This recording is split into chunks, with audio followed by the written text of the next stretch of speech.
Punjab Chief Minister Charanjit Singh Channi's nephew, Bhupendra Singh Hani, has been arrested by the Enforcement Directorate in an illegal sand mining case.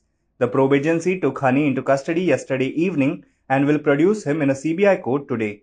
They said Hani was arrested under the provisions of the Prevention of Money Laundering Act (PMLA) late at night. The arrest comes just days ahead of polling for the 117-member Punjab Legislative Assembly.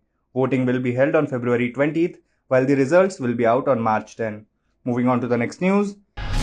The Haryana government has challenged in Supreme Court the order to halt 75% quota in private jobs for locals. The Punjab and Haryana High Court had yesterday halted the reservation. In its plea, the state government argues that the High Court passed its decision after a hearing of just 1.5 minutes. It also says that the lawyer representing the state was not heard in the High Court. The Haryana State Employment of Local Candidates Act 2020 was passed in November last year. It had come into effect on January 15th this year. Moving on to the next news. Union Home Minister Amit Shah will accompany Uttar Pradesh Chief Minister and firebrand BJP leader Yogi Adityanath when he files his nomination papers from the Gorakhpur Urban Assembly constituency for the upcoming Uttar Pradesh elections 2022. CM Adityanath is expected to file his nomination papers at 11:40 a.m. today. Notably, the incumbent BJP CM in UP will be contesting the assembly elections for the first time in his entire political career.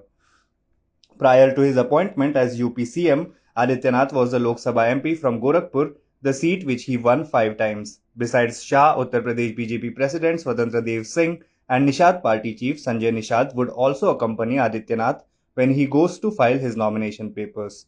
Moving on to the next news.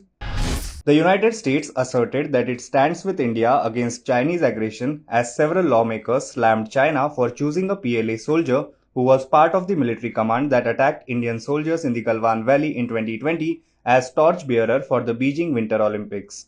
When it comes to the India-China border situation, we continue to support direct dialogue and a peaceful resolution of the disputes, State Department spokesperson Ned Price told reporters at his daily news conference on Thursday. We have previously voiced our concerns on Beijing's pattern of ongoing attempts to intimidate its neighbors.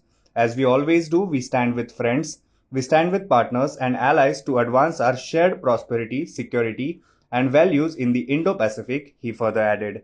Moving on to the next news. Karnataka Home Minister Jnanendra on Thursday said children should neither wear hijab nor saffron shawls at schools, and he has asked the police to keep watch on religious organizations that are trying to undermine the country's unity in this regard.